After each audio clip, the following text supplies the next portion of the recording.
माघ मास महात्म्य चौथा अध्याय। श्री वशिष्ठ जी कहने लगे कि हे राजन, अब मैं माघ के उस महात्म्य को कहता हूँ जो कार्तवीर्य के पूछने पर दत्तात्रेय ने कहा था।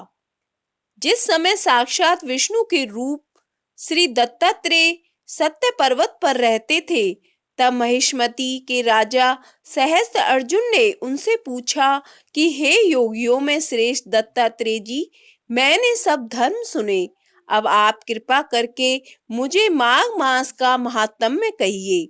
तब दत्तात्रेय जी बोले, जो नारद जी से ब्रह्मा जी ने कहा था वही माघ महात्म्य मैं तुमसे कहता हूँ। इस कर्म भूमि भारत में जन्म लेकर जिसने माघ स्नान नहीं किया, उसका जन्म निष्फल गया। भगवान की प्रसन्नता, पापों के नाश और स्वर्ग की प्राप्ति के लिए माघ स्नान अवश्य करना चाहिए। यदि यह पुष्ट व शुद्ध शरीर माघ स्नान के बिना ही रह जाए तो इसकी रक्षा करने से क्या लाभ। जल में बुलबुले के समान, मक्खी जैसे तुच्छ जंतु के समान यह शरीर माघ स्नान के बिना मरण समान है। विष्णु भगवान की पूजा न करने वाला ब्राह्मण, बिना दक्षिणा के श्राद्ध, ब्राह्मण रहित क्षेत्र, आचार रहित कुल, ये सब नाश के बराबर हैं। गर्व से धर्म का, क्रोध से तप का, गुरुजनों की सेवा न करने से स्त्री तथा ब्रह्मचारी, बिना जली अग्नि से हवन और बिना साक्षी के मुक्ति का नाश हो जाता है।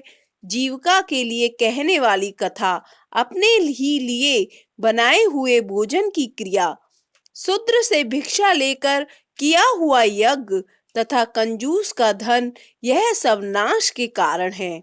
बिना अभ्यास और आलस्य वाली विद्या, असत्य वाणी, विरोध करने वाला राजा, जीविका के लिए तीर्थ यात्रा, जीविका के लिए व्रत, संदेह युक्त मंत्र का जप, व्यग्र चित्त होकर जप करना, वेद न जानने वाले को दान देना, संसार में नास्तिक मत ग्रहण करना, श्रद्धा बिना धार्मिक क्रिया, यह सब व्यर्थ है। और जिस तरह दरिद्र का जीना व्यर्थ है, उसी तरह माघ स्नान के बिना मनुष्य का जीना व्यर्थ है। ब्रह्मघाती, सोना चुराने वाला, मदिरा पीने वाला, गुरु पत्नी गामी और इन चारों की संगति करने वाला माघ स्नान से पवित्र होता है। जल कहता है कि सूर्योदय से पहले जो मुझसे स्नान करता है, मैं उसके बड़े से बड़े पापों को नष्ट कर देता हूँ। महापातक भी स्नान करने से भस्म हो जाते हैं। माघ मास के स्नान का जब समय आ जाता है तो सब पाप अपने नाश के भय से कांप जाते हैं।